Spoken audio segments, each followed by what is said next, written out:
ಒಂದು ಸ್ಮೂತ್ ಮಾಡುವಂತಹ ಒಂದು ಟೆಕ್ನಿಕ್ಕನ್ನು ನಾನು ಅಲ್ಲಿಂದ ಕಲಿತೆ. ಅದರ ಮೂಲಕವಾಗಿ ನನಗಾದ ಲಾಭ ಏನೆಂದರೆ ಅನ್ಯ ಕ್ಷೇತ್ರದವರು ನನ್ನ ಪಾತ್ರವನ್ನು ಕಾಣುವಂಥ ಮನಸ್ಸು ಮಾಡೋದಕ್ಕೆ ಅವಕಾಶ ಆಯಿತು. ಬೆಂಗಳೂರಿನ ಸಾಮಾನ್ಯ ಒಂದು 30-40 ಜನ ಭರತನಾಟ್ಯ ಕಲಾವಿದರು ಅವರ ಮನೆಗೆ ಕರೆಸಿ ನನ್ನ ಕಾರ್ಯಕ್ರಮವನ್ನು ಮಾಡಿದ್ದಾರೆ ಅನ್ನೋದು ಅದು ಯಕ್ಷಗಾನಕ್ಕೆ ಸಂದ ಗೌರವ ಅಂತ ನನ್ನ ಅಹಂಕಾರವನ್ನು ಬಿಟ್ಟು ನಾನು ಮಾತಾಡ್ತಾ ಇದ್ದೀನಿ. ಮತ್ತೆ ನಮಗೆ ಕಲಿಸಿಕೊಡ್ತೀರಾ ಅಂತ ಸಹಿತ ಕೇಳಿದ್ದಾರೆ. ನಾನು ಅದಕ್ಕೆ ಏನು ಹೇಳಿದೆ, ಉಡುಪಿ ಯಕ್ಷಗಾನ ಕೇಂದ್ರ ಇದೆ, ತುಂಗರ ಯಕ್ಷಗಾನ ಇದೆ, ಯಕ್ಷದೇಗುಲ ಇದೆ. ಯಕ್ಷಗಾನವನ್ನು ಕಲಿಯುವುದು ಬೇರೆ, ಕಲಿತಾದ ಮೇಲೆ ಮಾಡಬಹುದಾದದ್ದು ಬೇರೆ. ನೀವು ಮಾಧ್ಯಮವನ್ನು ಅಂಟಿಕೊಂಡು ನೀವು ಭರತನಾಟ್ಯವನ್ನೇ ಮಾಡ್ತಾ ಇದ್ದರೆ ನೀವು ಜನರಿಗೆ ಕಾಣಿಸಿಕೊಡುವುದು ಕಷ್ಟ. ಮಾಧ್ಯಮವನ್ನು ಮೀರುವುದಕ್ಕೆ ಪ್ರಯತ್ನವನ್ನು ಮಾಡಿ, ಮಾಧ್ಯಮವೇ ನನ್ನ ಜೀವ ಅಂತ ಎಣಿಸಿಕೊಂಡದ್ದನ್ನು ಬಿಡಿ. ಅದಕ್ಕೂ ಮೀರಿತು ಬಿಡುವುದು ಬೇರೆ, ಮೀರುವುದು ಬೇರೆ. ಇದೆಲ್ಲ ಭಾಷೆ ಗಣೇಶ ಹೊರತ ನಂದಲ್ಲ. ಬಿಡುವುದಂದರೆ ಯಕ್ಷಗಾನವನ್ನು ಬಿಟ್ಟಿದ್ದೀನಿ ಅಂತ ಬೊಬ್ಬೆ ಹೊಡಿಬೇಕಾಗಿಲ್ಲ. ಯಕ್ಷಗಾನವನ್ನು ಮೀರಿ ಒಂದು ಸಾರಿ ಹೊರಗಡೆ ನೋಡಿ, ಆವಾಗ ಹೆಚ್ಚು ಜನ ನಮ್ಮನ್ನು ಕಾಣುವ ಕಣ್ಣುಗಳು ಕಾಣಿಸ್ತದೆ ಅಂತ. ಭರತನಾಟ್ಯದವರು ಇವತ್ತಿಗೂ ನಾನು ಹೇಳ್ತಾ ಇದ್ದೇನೆ, ಈಗ 15 ದಿವಸದ ಕೆಳಗೆ ಒಂದು ಕಲಾವಿದೆ ಫೋನಿನಲ್ಲೇ ಕೇಳಿದ್ದಾರೆ, ಇದಕ್ಕೆ ಏನೆಲ್ಲ ಅಭಿನಯ ಮಾಡಬಾರ್ದು ನೋಡಿ. ಇದೆಲ್ಲ ಹೀಗೆಲ್ಲ ಹೇಳಿದರೆ ಯಾರು ಹೇಳ್ಬೋದು, ಮಾಡುವುದು ಬೇರೆ, ಹೇಳುವುದು ಬೇರೆ.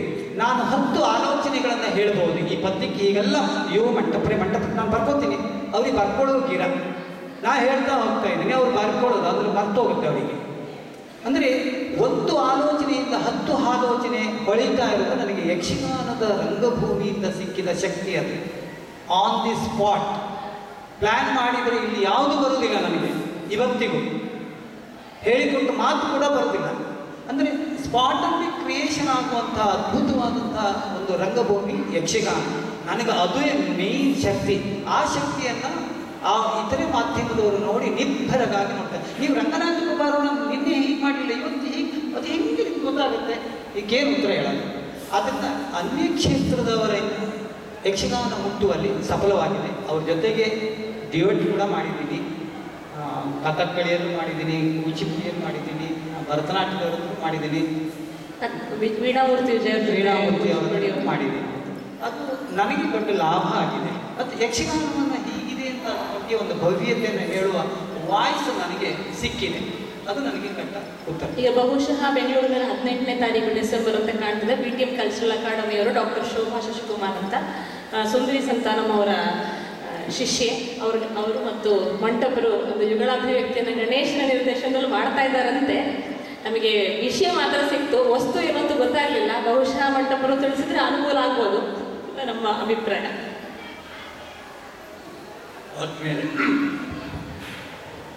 ಮಂಟಪರ ಜೊತೆಯಲ್ಲಿ ಅವರ ಮೇಳವಾಗಿ ಒಳಗಿದ್ದರು ಪಾಠಗಳು. ಮಂಟಪರ ಬಗ್ಗೆ ಬಹುಶಃ ಎಲ್ಲರೂ ಚೆನ್ನಾಗಿ ತಿಳ್ಕೊಳ್ಳೋಕ್ಕೆ ಪ್ರಯತ್ನ ಮಾಡ್ತಾರೆ. ನೀವೇನು ಹೇಳ್ತೀರಿ ಮಂಟಪದ ಕರ್ನಾಟಕದ?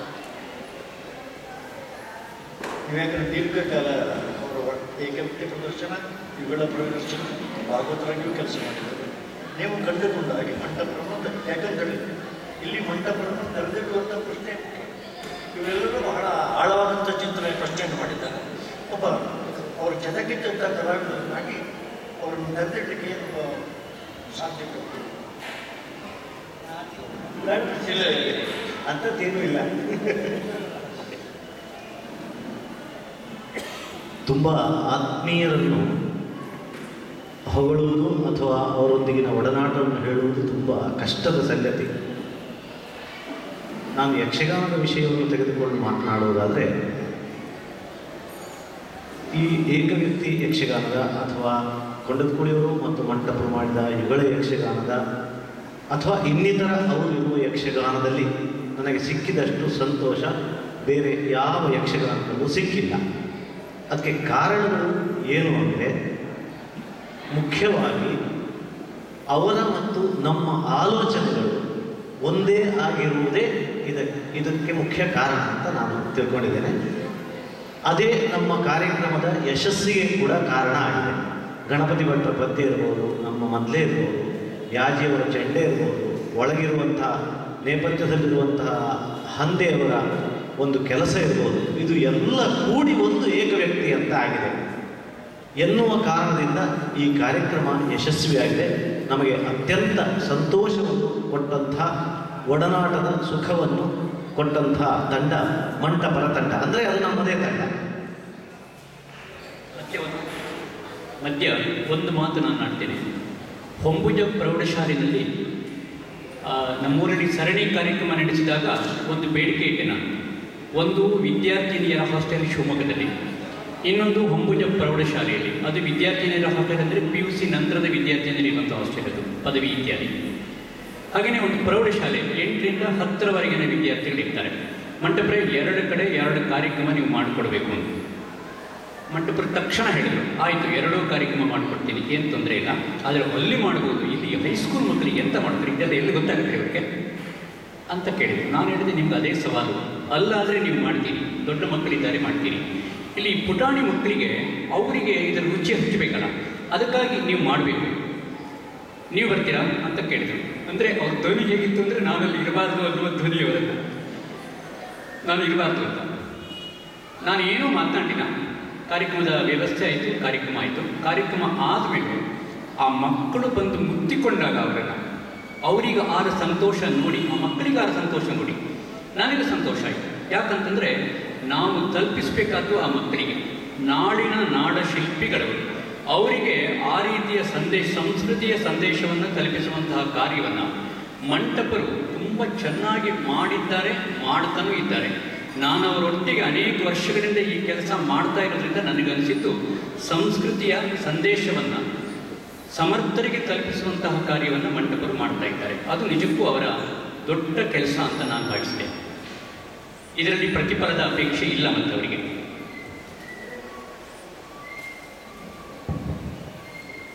ಅನೇಕ ಜನ ಸಹೃದಯ ಪ್ರೇಕ್ಷಕರು ನಾವು ಮಂಟಪದ ಜೊತೆಯಲ್ಲಿ ಮಾತಾಡಬೇಕು ಅಂತ ಆತುರದಲ್ಲಿ ಕಾತುರರಾಗಿದ್ದಾರೆ ಅಂತ ಗೊತ್ತು ನನಗೆ. ಚುಟುಕಾಗಿ ಸಮಯ ಇದೆ, 10 ನಿಮಿಷ ನಿಮಗೆ ಅವಕಾಶವನ್ನು ಕೊಡ್ತೀನಿ. ಯಾರು ಕೇಳ್ಬೋದು, ದಯವಿಟ್ಟು ಕೇಳಿ, ಸಂಕೋಚ ಬೇಡ. ಅವರು ಹೇಳಿದ್ದಾರೆ ಮುಲಾಜಿಲ್ಲದೆ ಪ್ರಶ್ನೆ ಕೇಳ್ಬೋದು ಅಂತ ಅವರು ಮೊದಲೇ ಹೇಳಿದ್ದಾರೆ ಘಂಟಾಗೋಚವಾಗಿ. ಧನ್ಯವಾದಗಳು. ನಾನು ಮಂಟಪನ ತಮ್ಮನಾಗಿ ಈ ಪ್ರಶ್ನೆ ಕೇಳ್ತಾ ಇಲ್ಲ, ಆದರೆ ನಾನು ಯಕ್ಷಗಾನ ಕಲಾವಿದ ಅಲ್ಲ. ಯಕ್ಷಗಾನವನ್ನು ಬಾಲ್ಯದಿಂದ ಮೆಚ್ಚಿದವನಾಗಿ ನನ್ನದೇ ಆದ ಗಮನದಲ್ಲಿ ನಾನು ಕಂಡುಕೊಂಡದ್ದು,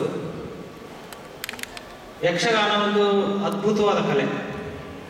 ಆದರೆ ಈ ಬದಲಾವಣೆಯ ವೇಗದಲ್ಲಿ ಒಳ್ಳೆಯದು ಈ ಬದಲಾವಣೆಗೆ ಹೊಂದದೇ ಇದ್ದರೆ, ಹೇಗೆ ಇವತ್ತು ಸಂಸ್ಕೃತ ಆಡು ಭಾಷೆಯಾಗಿ ಉಳಿದಿಲ್ಲೋ,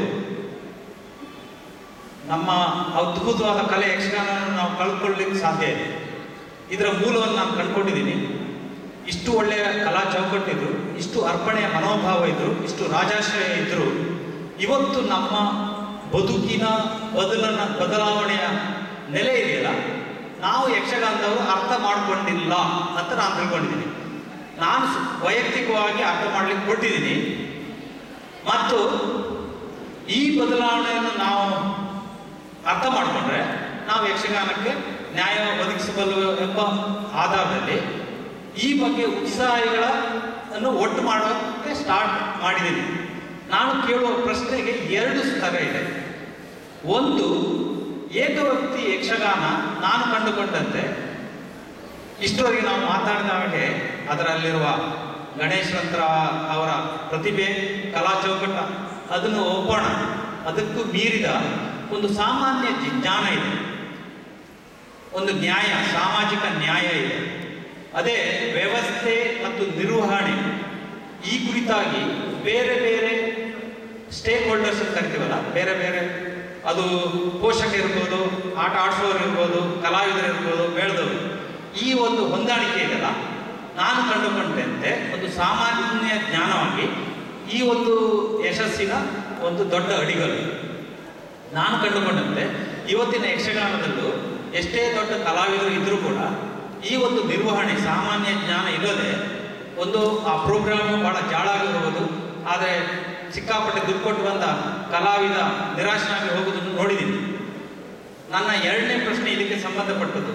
ಈ ಒಂದು ಯಶಸ್ಸನ್ನು ಕಂಡುಕೊಂಡದ್ರಿಂದ, ಏಕವ್ಯಕ್ತಿ ಯಕ್ಷಗಾನ ಅಥವಾ ಮಂಟಪರ ನಾಯಕತ್ವ ಕಂಡುಕೊಂಡದ್ರಿಂದ ನನ್ನ ಅನಿಸಿಕೆ ಅವರಿಗೊಂದು ದೊಡ್ಡ ಜವಾಬ್ದಾರಿ ಇದೆ ಅಂತ. ನಾನು ಇದನ್ನು ಯಾಕೆ ಹೇಳ್ತೀನಿ ಅಂದರೆ ನಾನು ಅದಕ್ಕೆ ಬದ್ಧನಿದ್ದೇನೆ.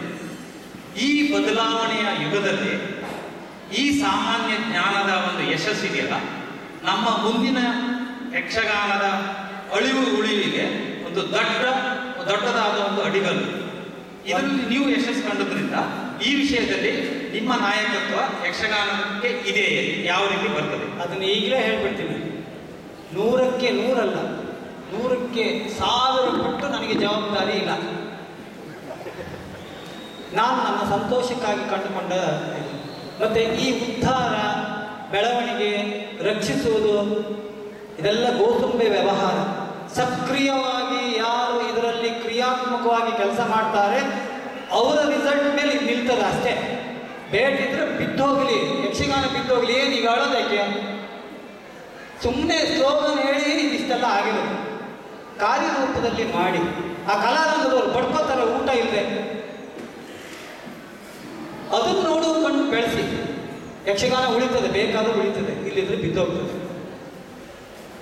ನಾನು ಇವತ್ತು ಸನ್ಮಾನ ಮಾಡ್ತಾರೆ ಅಂತ ಕಲಾರಂಗದವ್ರನ್ನಲ್ಲ, ಕಲಾರಂಗದವ್ರನ್ನ ನಾನು ಮೊದಲಿಂದ ಬಲ್ಲೆ. ಅವ್ರ ಕೆಲಸವನ್ನು ನಾನು ಕಂಡವನು. ಬಸ್ ಹತ್ತಿ ಕಲಾವಿದರು ನಿದ್ದೆ ಮಾಡಿದ ಮೇಲೆ ಇಲ್ಲಿದ್ದವ್ರು ಮನೆ ಹೋಗ್ಬೋದು.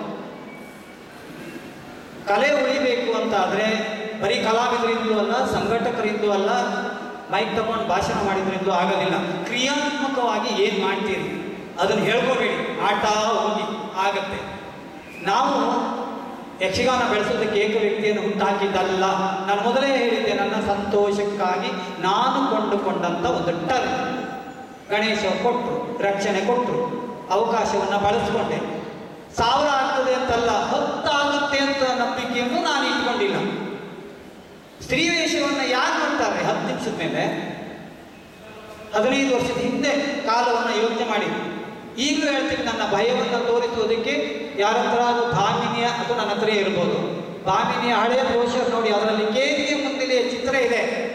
ಇದು ಯಕ್ಷಗಾನ, ಸ್ತ್ರೀವೇಷ ಅಲ್ಲ ಅಂತ ಹೇಳಿದವ ನಾನಿನ್ನೂ ಬದುಕಿದ್ದೀನಿ. 1000 ಆಗ್ತದೆ ಅಂತ ಗೊತ್ತಿದ್ದರೆ ಇದು ಇಷ್ಟೊತ್ತಿಗೆ ವಿಶ್ವವ್ಯಾಪಿಯಾಗಿ ಇನ್ನೇನೋ ಒಂದು 50 ತಂಡ ಆಗ್ತಿತ್ತೇನೆ. ಅದು ಮಾಡ್ತಾ ಹೋಗುವ ಪ್ರಕ್ರಿಯೆ ಅಷ್ಟೇ, ರಿಸಲ್ಟ್ ನಮ್ಗೆ ಬೇಡ. ದಯವಿಟ್ಟು ಜವಾಬ್ದಾರಿಯನ್ನು ನನಗೆ ಯಾರೂ ಹೊರಿಸಬೇಡಿ ಪ್ಲೀಸ್. ಯಕ್ಷಗಾನದಿಂದ ಸಂತೋಷವನ್ನು ಕಂಡಿದ್ದೇನೆ, ಕಾಣುವವರೆಗೆ ನಾನು ಇದರೊಳಗೆ ಇರುತ್ತೇನೆ. ಯಕ್ಷಗಾನದ ಉದ್ಧಾರಕ್ಕೆ ನಾನು ಹುಟ್ಟಿಲ್ಲ, ಯಕ್ಷಗಾನದ ಉದ್ಧಾರಕ್ಕೆ ನಾನು ಯಾವುದೇ ರೀತಿಯ ಪ್ರಯತ್ನವನ್ನು ಮಾಡುವುದಿಲ್ಲ. ನನ್ನ ಸಂತೋಷದ ಮೂಲಕ ಅದಕ್ಕೆ ಪ್ರಯೋಜನ ಆಗ್ತದೆ ಅಂತಿದ್ರೆ ಅದು ನನ್ನ ಭಾಗ್ಯ ಅಂತ ಎಣಿಸ್ಕೊತೀನಿ. ಇಷ್ಟನ್ನು ಹೇಳಿ ನನ್ನ ಮಾತನ್ನ, ಇದು ಉತ್ತರ ಆಗಿದೆಯೋ ಇಲ್ವೋ ನನಗೆ ಗೊತ್ತಿಲ್ಲ, ಆದರೆ ಸತ್ಯವನ್ನು ಹೇಳಿದ್ದೀನಿ ಅನ್ನುವ ತೃಪ್ತಿ ನನಗಿದೆ ಅಷ್ಟೇ. ಹಾಗಾದ್ರೆ ಮಂಟಪರಿಗೆ ಗುರು ಪರಂಪರೆ ಬೆಳೆಸುವ ಆಲೋಚನೆ ಇಲ್ಲ ಅಂತ ಆಯ್ತು. ಮತ್ತೆ ಬಾಯಿ ಕೋಲಾಗ್ತಿದ್ದೀರಿ ನೀವು, ಬೇಡ. ಅಲ್ಲ ಉಪಾಧ್ಯಾಯ, ದಯಮಾಡಿ ಒಂದು ಉದ್ಯಾವಳಿ ಪೇಪರ್ ನೋಡಿ. ಡೈಲಿ 40 ಯಕ್ಷಗಾನ ಮೇಲೆ ಉಂಟು. ಹೇಗೆ ನಡೆದು ಹೋಗುದು? ಏನಾಗುದಿಲ್ಲ, ಚಿಂತೆ ಮಾಡಿ. ನಿಮಗೆ ಸಹಸ್ರಾರು ವರ್ಷ ಬರ್ತದೆ ಯಕ್ಷಗಾನ. ಆಸಕ್ತಿಗೆ ಪ್ರಶ್ನೆಗೆ ಅವಕಾಶತೆ ದಯವಿಟ್ಟು ಕೇಳಿ. ಅಭಿಪ್ರಾಯ ಬೇಡ, ನೇರವಾಗಿ ಒಂದು ಪ್ರಶ್ನೆಯನ್ನು ಕೇಳೋದು ಕೇಳಿ.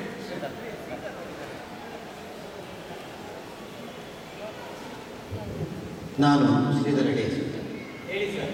ನೀವು ಉಪಾಧ್ಯಾಯ, ನನಗೆ ಇತ್ತೀಚಿನ ದಿನಗಳಲ್ಲಿ ಕಾಣ್ತಿಲ್ಲ, ಹಾಳಾಗ್ತದೋ ಒಳ್ಳೇದಾಗ್ತದೆ. ನನ್ನ ಹತ್ರ ಕೇಳಿದ್ರೆ ನಾನು ಹೇಳ್ತೇನೆ ಸುವರ್ಣ ಯುಗ ಇದು ಅಂತ. ನಾನು ಅದನ್ನು ತಪ್ಪೇನು ಹೇಳುವುದಿಲ್ಲ.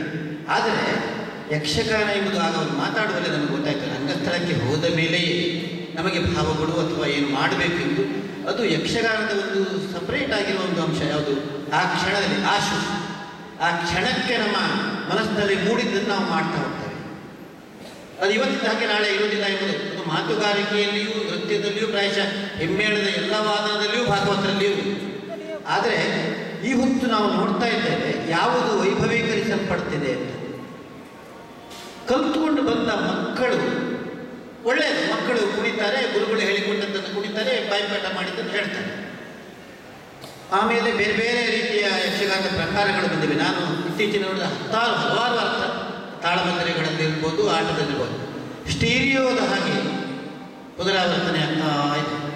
90% ಸ್ವಂತಿಕೆ ಇಲ್ಲದೆ ಇರುವ ಮಾತುಗಳು ಸ್ವಂತಿಕೆ ಇಲ್ಲದೇ ಇರುವ ಹಿಂದಿನವರು ಹೇಳಿದ್ದನ್ನೇ ಇವರು ಹೇಳಿಕೊಂಡು ನಾನು ಮಹಾಬಲಿಗಡೆಯವರ ಬಲರಾಮ ನೋಡಿದ್ದೇನೆ. ಈಗ ಯಾರು ಬಲರಾಮ ನೋಡಿದರೂ ಅವರ 25% ಬಲರಾಮ ಮಾತ್ರ ನನಗೆ ಕಾಣುವುದು, 75% ಹೋಗಿದೆ. ಅದೇ ಕೂಡ ಈ ಸ್ವಂತಿಕೆ ಕಲಾವಿದರಲ್ಲಿ ಬಾರದೇ ಇದ್ದರೆ ಕಲೆ ಬೆಳೆದಿತ್ತು ಅಥವಾ ಅದರ ಬದಲಾವಣೆ ಆದಿತ್ತು. ಯಾಕೆಂದರೆ ಯಕ್ಷಗಾನದ ಒಂದು ಯುನೀಕ್ ಆದಂತಹ ಒಂದು ವಿಷಯ ಇರುವುದು ಅದು ಆ ರಂಗದ ಮೇಲೆಯೇ ಕ್ರಿಯೇಟ್ ಆಗುವಂತಹ ಭಾವಗಳು, ನೃತ್ಯಗಳು ಎಲ್ಲವೂ. ಅದರ ಕೊರತೆ ನಮಗೆ ತುಂಬ ಕಾಣಿಸ್ತಾ ಇದೆ ಅಂತ ಅನ್ನಿಸ್ತು. ನಿಮ್ಮ ಅಭಿಪ್ರಾಯ? ಅನುಕರಣೆ ಬೇಕು, ಅನುಕರಣೆಯನ್ನು ಮೀರುವುದು ಅವರ ಶಕ್ತಿ ಆಗಬೇಕು. ಈಗ ಏನಾಗಿದೆ ಅಂದರೆ ಅನುಕರಣೆಯನ್ನೇ ಇಟ್ಕೊಂಡು ಹೋಗ್ತಾ ಹೋಗ್ತಾ ಅನುಕರಣೆಗಿಂತಲೂ ಅದಂದ್ರೆ ಕಳಪೆ ಅಂತಲೇ ಹೋಗುವುದು. ಅನುಕರಣೆಯನ್ನು ಮೀರುವ ಶಕ್ತಿ ಅವನೊಳಗೆ ಇರಬೇಕಲ್ಲ, ಒಂದು ದಾರಿ ತೋರಿಸ್ಬೋದು. ಅವ್ರ ಗುರುವಿಗೇನು ಹೇಳಿದ ಹಾಗೆ ದಾರಿಯನ್ನು ಗಣೇಶವರು ನನಗೆ ಇಂಥದ್ದೇ ಮಾಡಿ ಅಂತ ಎಲ್ಲೂ ಹೇಳಲಿಲ್ಲ. ಗಣೇಶವರು ತುಂಬ ಜನ ತಪ್ಪು, ಗಣೇಶರು ಹೀಗೆ ಹೋಗು, ಹೀಗೆ ಮಾಡು, ಹೀಗೆ ಅಭಿನಯ ಮಾಡುವಂತ ಇವತ್ತಿಗೂ ಅವ್ರು ನನಗೆ ಹೇಳಲಿಲ್ಲ. ಇದನ್ನು ಮಾಡಬೇಡಿ, ಅದು ಅನೌಚಿತ್ಯ, ಇದು ಹೀಗೆ ಮಾಡಬೇಡಿ, ಹೀಗೆಲ್ಲ ಯೋಚಿಸ್ಬೋದು, ಇಷ್ಟೇ ಹೇಳಿಕೊಟ್ಟದ್ದು. ಉಳಿದೇನು ಹೇಳ್ಕೊಟ್ಟಿಲ್ಲ. ಕೆಲವರು ತಪ್ಪಾಗಿ ತಿಳ್ಕೊಂಡಿದ್ದಾರೆ, ಇಲ್ಲ ಗಣೇಶವ್ರದ್ದೇ ಡೈರೆಕ್ಷನ್. ಗಣೇಶ್ ಅವರು ಈ ಥರ ಮಾಡಿ ಮತ್ತೆ ಕಾಣುತ್ತೆ ನಿಮಗೆ ಅಂತ, ಆ ಮತ್ತೆ ಕಾಣುತ್ತೆ ಅನ್ನೋದನ್ನು ಅವ್ರು ಹೇಳಿಬಿಟ್ರೆ ನಾವು ಕಣ್ಣು ಕಟ್ಟಿಕೊಂಡಂಗಲ್ವಾ. ಒಬ್ಬೊಬ್ಬ ವ್ಯಕ್ತಿಗಳಲ್ಲಿಯೂ ಕೂಡ ಅವನದ್ದೇ ಆದ ಪ್ರತಿಭೆ ಅಂತಿದೆ, ಅದು ಹೊರಬರೋದಕ್ಕೆ ಒಂದು ದಾರಿ ಬೇಕು. ನೀವು ಮಾಬ್ಲೆಗಡೆ ಅವರು ಅಂತ ಹೇಳಿದ್ರಲ್ಲ, 25 ಅಲ್ಲ, ಇನ್ನೊಂದು 2 ವರ್ಷ 5 ವರ್ಷ ಹೋದರೆ ಅದು 5% ಆಗುತ್ತೆ. ಅಂದರೆ ಅನುಕರಣೆ ಹೆಚ್ಚು ಜೀವ ನಿಲ್ಲೋದಿಲ್ಲ, ಅದು ಅವರ ಇದಕ್ಕೆ ಚೆನ್ನಾಗಿರುತ್ತೆ. ಆ ದಾರಿಯಲ್ಲಿ ಹೊಸತನ್ನು ಕಾಣಬೇಕು ಅಂದರೆ ಆನ್ ದಿ ಸ್ಪಾಟ್, ಅಂದರೆ ಆಶುವಾಗಿ ಚಿಂತಿಸು, ಚಿಂತನೆ ಶಬ್ದ ಅದೇ ಒಳ್ಳೆಯದು ಅನಿಸುತ್ತೆ. ನೀವು ನಾಳೆ ನೋಡಿ, ಮೊದಲೆಲ್ಲ ಆಟ ಅಂದರೆ ಹೇಗೆ, 1 ವಾರದ ಮುಂಚೆ ಆಟ ಇದೆ ಅಂದರೆ ನಾವು ಇವತ್ತಿನಿಂದಲೇ ಪೆಟ್ಟಿಗೆ ಎಲ್ಲ ಸರಿ ಮಾಡ್ತಾ ಇತ್ತು. ನಮ್ಮ ಮನೆಯವ್ರನ್ನ ಯಾರನ್ನಾರು ಕೇಳಿ, ನಮ್ಮ ಮನೆಯವಳಲ್ಲ, ನಮ್ಮ ಅಪ್ಪನ ಕೇಳಿಬೇಕಾದ್ರೆ ನಮ್ಮ ತಮ್ಮಂದಲ್ಲಿ ಯಾರನ್ನ ಕೇಳಿ, ಟ್ರಂಕ್ ತೆಗೆದನ್ನೇ ಮತ್ತೊಂದು 4 ಸರಿ ತೆಗೆದು ನೋಡು. 1 ವಾರ ಬಿಟ್ಟು ಉಡುಪಿಯಲ್ಲಿ ಆಟ ಇರೋದು ನನಗೆ. ಆ ಭಾವವೇ ಇಲ್ಲಲ್ಲ ಸರ್. ಈಗ ಸತ್ತೋಗ್ಬಿಟ್ಟಿದೆಯಲ್ಲ, ಇಲ್ಲಿ ಬಣ್ಣ ಹಚ್ಚುವಾಗಲೇ ಅಲ್ಲಿ ಬೆಳಗಿನ ಜಾವದ ಆಟದ ಆಲೋಚನೆ ನನಗೆ. ಇಲ್ಲಿ ಹೇಗೆ ಹುಟ್ಟುತ್ತೆ ಕಲೆ? ನಮ್ಗೆ ಹಾಗಲ್ಲ. 1 ವಾರದವರೆಗೂ ಆ ಟ್ರಂಕನ್ನು ನೋಡೋದು, ಆ ಜಡಿ ಇಟ್ಟಾಗೆ ಮತ್ತೊಂದು ತಿರ್ಸಿ ಈ ಬದಿಗಿಡೋದು ಕೆಲಸ ಆಗ್ಬೇಕಲ್ಲ. ಅದು ಭಾವ ಪ್ರಪಂಚವನ್ನು ಬೆಳೆಸ್ಕೊತಾ ಇದ್ದೀವಿ. ಮನಸ್ಸಿನಲ್ಲಿ ಆಟ ಮುಗಿದ ಮೇಲೆ 1 ವಾರ ಅದ್ರ ಬಗ್ಗೆ ಅಯ್ಯೋ ನಾ ಹೀಗೆ ಮಾಡಿದ್ರೆ ಅದೇ. ಈಗ ಅದಕ್ಕೆ ಪುರ್ಸೊತ್ತಿಲ್ಲ. ನಮ್ಮ ಭಾವ ಪ್ರಪಂಚವನ್ನು ಅರಳಿಸಿಕೊಳ್ಳುವುದಕ್ಕೆ ಸಮಯವಿಲ್ಲ, ವ್ಯವಧಾನ ಇಲ್ಲ. ಹೇಗೆ ಹುಟ್ಟುತ್ತೆ? ನಾನು ಹೇಳೋದು ಯಾರನ್ನು ವ್ಯಕ್ತಿಗತವಾಗಿ ಹೇಳಿದ್ರು, ಕೊಳ್ಳಿಯೂರವ್ರಿಗಿಂತಲೂ ಪ್ರತಿಭಾನ್ವಿತರು ಬರಬೇಕಾಗಿತ್ತು. ಅದು ಕೊಳ್ಳಿಯೂರವರಿಗೆ ಗೌರವವಾಗಿತ್ತು ಅಂತ ನಾನು ಹೇಳೋದು. ಅದು ಅಗೌರವ ಆಗೋದಿಲ್ಲ. ಆ ಮುಂದುವರಿಕೆಯ ಭಾಗ ಈಗ ಕಡಿಮೆ ಆಗಿದೆ ಅಂತ ನೀವು ಹೇಳೋದು. ಅದಕ್ಕೆ ಕಾರಣ ಚಿಂತನೆ ಇಲ್ಲ, ಅವಕಾಶ ಇಲ್ಲ. ಅವಕಾಶ ಹೆಚ್ಚಾಯಿತು. ಮತ್ತೆ ಇಷ್ಟು ಮಾಡಿಯೂ ಅವಕಾಶ ಹೆಚ್ಚಾಯಿತು ಅಂದರೆ ಕಲಾವಿದರಿದ್ರ ಕೇಳಿ ಇಲ್ಲ. ಈ ಸಮಯದಲ್ಲಿ ನಾನು ಒಂದು ಮಾತು ಹೇಳಬೇಕಾಗುತ್ತೆ. ಇದನ್ನು ನಾನು ಇನ್ನೂ ಒಂದ್ಸರಿ ಕಲಾರಂಗದ ವೇದಿಕೆಯಲ್ಲೇ ಹೇಳಿದ್ದೀನಿ. ಯಕ್ಷಗಾನಕ್ಕೆ ಸೇರಿದರೆ ತುಂಬ ಕಷ್ಟಪಡ್ತಾರೆ ಎನ್ನುವ ಒಂದು ತಪ್ಪು ಸಂದೇಶ ಸಮಾಜದಲ್ಲಿ ಬಂದು ಬಿಟ್ಟಿದೆ. ಜವಾಬ್ದಾರಿಪೂರ್ಣ ಸಮಾಜದ್ದು ಅನ್ನುವ ಭಾವ ಇದೆ. ಅದೆಲ್ಲ ಹೋಗಬೇಕಾದ್ರೆ ಒಬ್ಬ ಸ್ವಾಭಿಮಾನಿಯಾಗಿ ಒಬ್ಬ ಕಲಾವಿದ ಬೆಳೆಯಬೇಕಾದ ದಿವಸ. ಈಗ ತುರ್ತಾಗಿ ಆಗಬೇಕಾದ ಕಲೆ ಉದ್ಧಾರ ಅಲ್ಲ, ಒಬ್ಬ ಕಲಾವಿದ ಸ್ವಾಭಿಮಾನಿಯಾಗಿ ಇರಬೇಕಾದ ಕಾಲ. ದಿನಕ್ಕೆ 10,000 ದುಡಿಯೋವರಿಗೂ ಹುಷಾರಿದ್ದಿದ್ರೆ ಜನ ನೋಡ್ಕೋಬೇಕು ಅಂದ್ರೆ ಏನ್ರಿ ಇದು? ಯಕ್ಷಗಾನ ಉಳಿಬೇಕು ಅಂತ ಯಾಕೆ ಹೇಳ್ತೀರಾ? ಈ ಥರ ಆಗದಿದ್ರೆ ಕಲಾವಿದರು ಈ ಥರ ಬದುಕುದಂತಾದ್ರೆ ಯಕ್ಷಗಾನ ಬೇಕಂತಿಲ್ಲ, ಬೇರೆ ಏನಾದರೂ ಮಾಡೋಣ. ಹುಲಿ ವೇಷ ಸೆಟ್ ಇನ್ನೊಂದು 10 ಥರ. ತಪ್ಪು ಸಂದೇಶ ಸಮಾಜಕ್ಕೆ ಹೋಗಿದೆ. ಒಂದು ವೇಷಕ್ಕೆ ಜನ ಇಲ್ಲ, ಒಂದು ಪಾತ್ರ ಮಾಡೋದಕ್ಕೆ ಜನ ಇಲ್ಲ. ವೇಷ ಕಟ್ಟೋರಿದ್ರು ಸಾಕು. ಮೇಳದಲ್ಲಿ ನೀವು ನೋಡಿದ್ದೀರಾ? ಮೇಳದಲ್ಲಿ ಕಂಬ ಹುಗಿಯುವವನಿಗೆ 250 ಕೊಡ್ತಾನೆ ಅಂತ ಆದರೆ ಆ ದಿವಸ ಅವ ವೇಷ ಮಾಡಿದ್ರೆ ಅವನಿಗೆ 750 ರೂಪಾಯಿ ಕೊಡ್ತಾರಂತ. ಅವ ಯಾಕೆ ಕಂಬ ಹುಗಿತಾನೆ? ಅವ ಬಣ್ಣ ಹಚ್ಚಿ ನಿಂತಿರಾಯ್ತು. ವೇಷಧಾರಿಗಳು ಕಟ್ಟುವವರು ಸಿಕ್ಕಿದ್ರೆ ಸಾಕು, ಪಾತ್ರಧಾರಿಗಳು ಬೇಡ.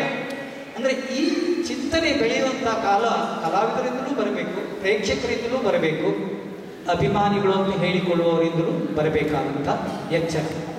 ನಾನು ಕೇಳಿದ ಪ್ರಶ್ನೆಗೆ ಈಗ ಉತ್ತರ ಬರ್ತಾ ಇದೆ.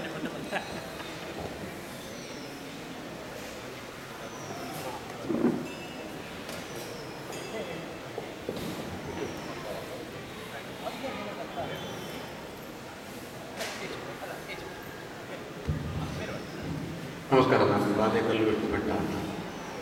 ಈಗ ಮಂಟಪರು ಸ್ವಸಂತೋಷಕ್ಕಾಗಿ ಇದನ್ನೆಲ್ಲ ಮಾಡಿದ್ದೇನೆ ಅಂತ ಪ್ರಾಮಾಣಿಕವಾಗಿ ಒಪ್ಪಿಕೊಂಡು ನಿರೂಪಣೆ ಮಾಡಿದ್ದಾರೆ. ಈ ಸ್ವಸಂತೋಷಕ್ಕಾಗಿ ಅವರಿಗೆ ಗಣೇಶರು ರಚಿಸಿದ ಅಥವಾ ದಿವಾಕರ ಹೆಗ್ಡೆಯವರು ರಚಿಸಿದಂತಹ ಹೊಸ ಪ್ರಸಂಗಗಳೇ ಬೇಕಾಗಿದೆ, ಅಥವಾ ಹಳೆಯ ಪ್ರಸಂಗಗಳಲ್ಲಿ ಈ ಥರದ ಒಂದು ಸ್ವಸಂತೋಷವನ್ನು ಪಡೆಯುವಂತಹ ಸಾಧ್ಯತೆಗಳು ಇಲ್ಲವೇ? ನಮ್ಮ ಸಾವಿರ ತುಂಬ ಅರ್ಥದಲ್ಲಿ ತುಂಬ ವರ್ಷಗಳಿಂದ ನಮ್ಮ ಪರಂಪರೆಯ ಪ್ರೇಕ್ಷಕರು ಮತ್ತು ವೇಷಧಾರಿಗಳು ಕೂಡ ಅದರಲ್ಲಿ ಸಂತೋಷಪಟ್ಟಿದ್ದಾರೆ. ಪ್ರಕ್ರಿಯೆಗೆ ಅವರು ಒಳಗಾಗಿದ್ದಾರೆ, ಸಮಾಜವನ್ನು ಒಳಗಾಗಿಸಿದ್ದಾರೆ, ಪರಿಣಾಮವನ್ನು ಉಂಟು ಮಾಡಿದ್ದಾರೆ. ಹಾಗಾದರೆ ಇಷ್ಟು ದೊಡ್ಡ ಒಂದು ಪ್ರಸಂಗ ರಾಶಿ ಎಂದು ಅರ್ಥವಿದೆ. ಹಳೆಯ ಪ್ರಸಂಗಗಳನ್ನೇ ಇಟ್ಟುಕೊಂಡು ಹೊಸ ಕಲ್ಪನೆಯನ್ನು ಕೊಡಬಹುದು, ಆದರೆ ಅಲ್ಲಿಯೂ ಕೆಲವು ಸಮಸ್ಯೆಗಳಿದೆ. ಕೆಲವು ಸಂದರ್ಭಗಳಲ್ಲಿ ಕೆಲವು ಪದ್ಯಗಳು ಸಾಕಾಗುವುದಿಲ್ಲ, ಕೃತಿಗೆ ದ್ರೋಹ ಮಾಡಿದಾಗ ಆಗುತ್ತೆ. ಈ ಥರದ ಸಮಸ್ಯೆ ಇದೆ. ಮತ್ತು ನೋಡುವವರ ಮನಸ್ಸನ್ನು ಒಮ್ಮೆ ಅವರ ಆಲೋಚನೆಗಳನ್ನು ಬದಲಿಸಬೇಕಾದರೆ ನಾವು ಒಂದು ಹೊಸ ರೀತಿಯಲ್ಲೇ ಬರೀಬೇಕಾಗುತ್ತೆ ಕೆಲವುದನ್ನು. ಈಗ ಮೋಹ ಮೇನಿಕೆಯನ್ನು, ವಿಶ್ವಾಮಿತ್ರ ಮೇನಿಕೆ ಒಂದು 10-20 ಪ್ರಸಂಗಗಳು ಇರ್ಬೋದು, ಒಂದು 5-6 ಸಿಗ್ತದೆ. ಹೊಸ ಹೊಸ ಕೌಶಿಕ ಚರಿತ್ರೆ ಮತ್ತೊಂದು ಇದೆಲ್ಲ ಸಿಗ್ತದೆ. ಆದರೆ ನೋಡುವವರೆಲ್ಲ ಆ ಕನ್ನಡಕ ಹಾಕೊಂಡೇ ಯಾಕೆ ನೋಡಬೇಕು? ಅವ್ರಿಗೂ ಒಂದು ಸ್ವಲ್ಪ ಸುಧಾರಿಸಿದಾಗ ಆಗುತ್ತೆ. ಈ ದೃಷ್ಟಿಯಿಂದ ನೋಡಿದರೆ ಕ್ಯೂರಿಯಾಸಿಟಿ ಇರುತ್ತೆ. ಪ್ರವೇಶದಲ್ಲೇ ಇದೇನೋ ಹೊಸ ಥರ ಬೇಗ ಮೋಲ್ಡ್ ಆಗ್ತದೆ. ಈಗ ಅದರಂತೆ ಮಾಡಬೇಕು ಅಂದರೆ ಅದೇ ಥರನೇ ಮಾಡಬೇಕಾಗುತ್ತೆ. ಇಲ್ಲಿದ್ರೆ ಎಂಥರು ಚಪ್ಪೆ ಅದು ಸಾಕಾಗಿದೆ. ಅಂದರೆ ನೋಡುವ ಮನಸ್ಸನ್ನೇ ಸೃಷ್ಟಿ ಮಾಡುವಂಥ ಪ್ರಯತ್ನವನ್ನು ನಾವು ಮಾಡಿದ್ದೇವೆ. ಹೊಸ ಪ್ರಸಂಗದ ಅವಶ್ಯಕತೆ ಇಲ್ಲ. ಇನ್ನು ಯಾವ ಜನ್ಮಕ್ಕೂ ಸಾಕು ಅಷ್ಟು ಪ್ರಸಂಗಗಳಿದೆ. ನಾವು ಭೀಷ್ಮ ವಿಜಯ ಬರೆಯೋಕ್ಕೆ ಹೋದ್ರು ಅರ್ಥಕ್ಕೆ ಬಂದದ್ದು ಅದೇ ಕಾರಣಕ್ಕಾಗಿದೆ. ಅಯ್ಯೋ ಅದು ಬೇಡ ಮಾಡಿದ್ರೆ ಅದು ಆಗೋಯ್ತದೆ, ಅದು ಹಿಂಗೆ ಅದು ಬ್ರಾಹ್ಮಣ ತಂದಿದ್ರೆ ಅದು ಕೇಳೋದೇ ಇಲ್ಲ, ಕಥೆ ಬೇಡ ಬಿಡಿ ಯಾಕೆ ಅಂತ.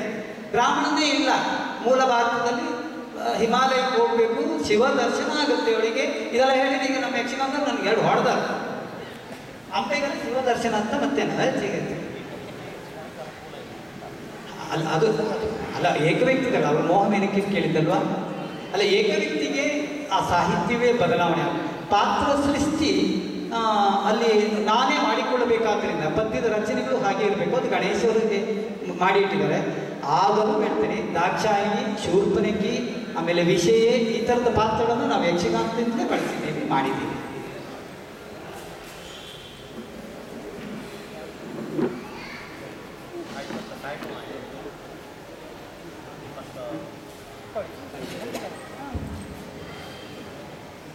ನನ್ನ ಹೆಸರು ದಿನೇಶ್ ಉಪ್ಪೂರ್ ಅಂತ. ಈಗ ಕಲಾವಿದರದ್ದು ಹೊಸ ಟ್ರೆಂಡ್ ಇದೆ, ನಿವೃತ್ತಿ ಅಂತ ಘೋಷಿಸಿಕೊಂಡು ಸನ್ಮಾನ ಮಾಡ್ಕೊಳ್ತಾರೆ. ಈ ಒಂದು ಮೇಳದಲ್ಲಿ ಒಂದು 10 ಸನ್ಮಾನ ನಿವೃತ್ತಿ ಅಂತ ಆಗ್ತದೆ. ಹಾಗೆ ಏನಾದರೂ ನಿವೃತ್ತಿ ಆದ ನಂತರ ಅವರು ವೇಷವೂ ಮಾಡ್ತಾರೆ, ಮೇಳದಲ್ಲೂ ವೇಷ ಮಾಡ್ತಾರೆ. ನಿಮ್ದೇನಾದರೂ ಹಾಗೆ ಐಡಿಯಾ ಉಂಟಾ?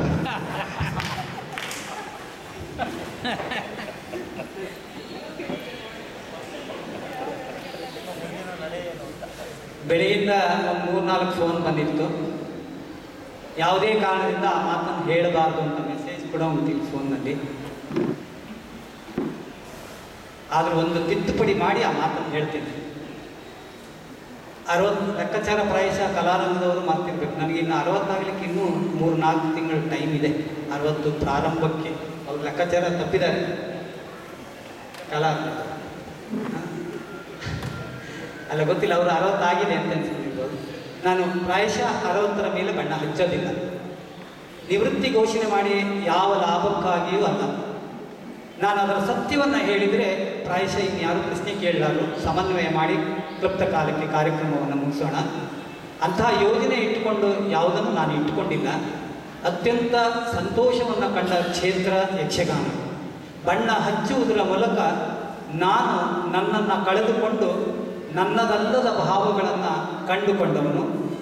ಒಂದು ಹೆಣ್ಣು ಅನುಭವಿಸದೇ ಇರುವಂಥ ಮನಸ್ಥಿತಿಯನ್ನು ನಾನು ಗಂಡಾಗಲು ರಂಗದಲ್ಲಿ ಹೆಣ್ಣಾಗಿ ಅದನ್ನು ಸಂಪೂರ್ಣವಾಗಿ ಅನುಭವಿಸಿದ್ದೀನಿ ಅನ್ನುವಂಥ ಧೈರ್ಯದ ಮೇಲೆ, ಅದರ ಸತ್ಯದ ತಳಹದಿಯ ಮೇಲೆ 60 ಮುಗಿಯುವುದರ ಒಳಗೆ ನಾನು ಬಣ್ಣ ಹಚ್ಚುವುದನ್ನು ಬಿಡ್ತೇನೆ ಅನ್ನೋದಕ್ಕೆ ಕಾರಣ ವೈರಾಗ್ಯ ಅಲ್ಲ.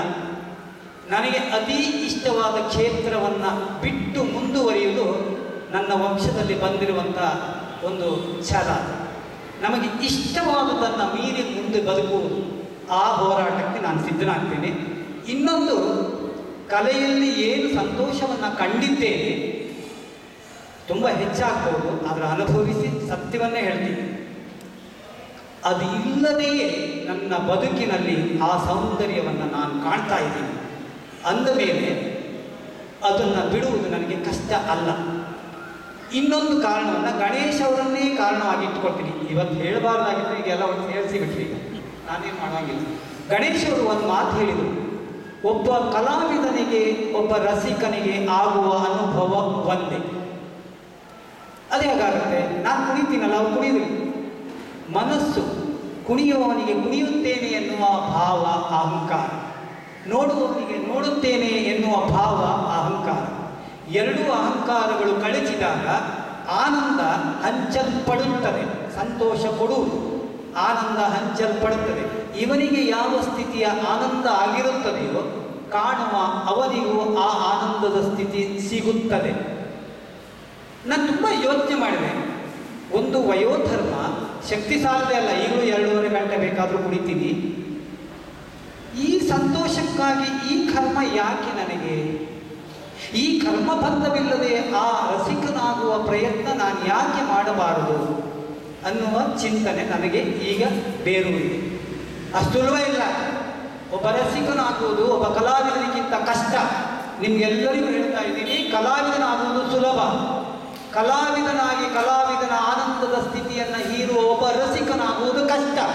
ಅದು ಆಗುವುದಕ್ಕೆ ಹೊರಟಿದ್ದೇನೆ. ನಿಮ್ಮ ಆಶೀರ್ವಾದ, ನಿಮ್ಮ ಬೆಂಬಲ ನನಗಿರಲಿ. ನಾನೊಬ್ಬ ಶುದ್ಧ ರಸಿಕನಾಗ್ತೇನೆ.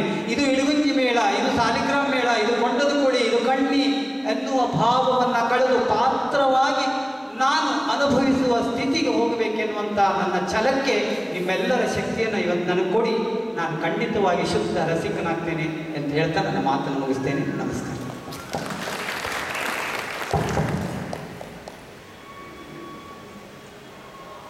ಮಂಟಪಾಭಿಮಾನಿಗಳೇ, ಅವರ ಅಭಿಮಾನ ಹೇಳಿದ್ದಾರೆ. ನಾನು ಅದೇ ಮಾತನ್ನು ಪುನರುಕ್ತಿ ಮಾಡ್ತಾ ಇದ್ದೇನೆ. ಅವ್ರ ನಮ್ಮೆಲ್ಲ ಪ್ರೀತಿಯಿಂದ ಅಭಿಮಾನದಿಂದ ನಾವು ನೀವೆಲ್ಲ ಒಟ್ಟಿಗೆ ಸೇರಿದ್ದೇವೆ. ಮಂಟಪಕ್ಕೆ ಸಂವಾದ ನಡೆಯಿತು. ಅತ್ಯಂತ ಪರಿಣಾಮಕಾರಿಯಾಗಿ ಅವರ ಒಳಗಿನ ಹೊರತೆಗೆಯುವಂಥ ಪ್ರಯತ್ನವನ್ನು ಮಾಡಿದರು. ತಾನಾಗಿ ತೆರೆದುಕೊಳ್ಳದೆ ಯಾರನ್ನಾದರೂ ತಿಳಿಯುವುದು ಹೇಗೆ? ಅವರನ್ನು ತಿಳಿಬೇಕಾದ್ರೆ ಅವರು ತಾನಾಗಿ ತೆರೆದುಕೊಳ್ಳಬೇಕು. ನನ್ನ ದೃಷ್ಟಿಯಲ್ಲಿ ಪೂರ್ಣವಾಗಿ ಅವರು ತೆರೆದುಕೊಳ್ಳಿಲ್ಲ. ಪೂರ್ಣವಾಗಿ ತೆರೆದುಕೊಳ್ಬೇಕಾದ್ರೆ ಪೂರಕವಾದಂಥ ಪ್ರಶ್ನೆಗಳು ಬೇಕು. ಆದರೆ ಮುಖ್ಯವಾದಂಥ ಕೆಲವು ಸಂಗತಿಗಳನ್ನು ತೆರೆದುಕೊಂಡಿದ್ದಾರೆ. ಒಂದು, ಅಹಂಕಾರದ ನಾಶ. ನಮ್ಮ ಬದುಕಿನಲ್ಲಿ ಕಲಾವಿದರು ಎಲ್ಲರೂ ತಿಳಿದುಕೊಳ್ಬೇಕಾದ್ದು ಅಹಂಕಾರವನ್ನು ಕಳೆದುಕೊಂಡಂದರೆ ಏನನ್ನೂ ಪಡೀಲಿಕ್ಕೆ ಸಾಧ್ಯ ಆಗಲ್ಲ. ಅವರ ಮಾತನ್ನು ಹೇಳಿ. ಆಮೇಲೆ ನನಗೂ ಆಶ್ಚರ್ಯ ಆಗ್ತದೆ ಕೆಲವೊಮ್ಮೆ, ಮಂಟಪರು ಎಷ್ಟು ಓದಿದರು ನಾಟ್ಯದ ಬಗ್ಗೆ, ಅಧ್ಯಯನದ ಬಗ್ಗೆ ಅನ್ನೋ ಪ್ರಶ್ನೆಗಳು ಬಂದು ಅವರು ಹೇಳ್ತಾರೆ, ನನಗೆ ಲೋಕಾನುಭವ ಕೊಟ್ಟದ್ದು ಅಂತ ಹೇಳ್ತಾರೆ. ನಾಟ್ಯಧರ್ಮಿ, ಲೋಕಧರ್ಮಿ ಅಂತ 2 ಪ್ರಕಾರಗಳಿವೆ. ಲೋಕಧರ್ಮದ ಅಂತ ಹೇಳಿದರು. ನಾನು ಹೆಣ್ಣಾವುದಕ್ಕೆ ಪ್ರಯತ್ನ ಮಾಡಿದೆ, ಹೆಣ್ಣಾದೆ ಅಂತ ಹೇಳಿದರು. ಅವರು ಹೆಣ್ಣಾದರು, ಹೆಣ್ಣಿನ ಹೃದಯವನ್ನು ಹೊಂದಿದ್ರು. ಇವತ್ತು ಮಂಟಪರು ರಂಗಪ್ರವೇಶ ಮಾಡಿದಾಗ, ಏಕವೃತ್ತಿ ಪ್ರದರ್ಶನ ಮಾಡಿದಾಗ, ಯುಗಲೇಕ್ಷಣ ಪ್ರದರ್ಶನವನ್ನು ಮಾಡಿದಾಗ ಅನೇಕ ಜನ ಅವರ ಬಗ್ಗೆ ಹೇಳಿದಂಥ ಹೊಗಳಿಕೆಯ ಜೊತೆಯಲ್ಲಿ ತೆಗಳಿಕೆಯ ಮಾತುಗಳು ಇವೆ. ಮಂಟಪರು ಮಾಡುತ್ತಿರುವುದು ಯಕ್ಷಗಾನ ಅಲ್ಲ ಅನ್ನುವ ಪ್ರಶ್ನೆ ಇತ್ತು. ಅವರ ಭರತನಾಟ್ಯ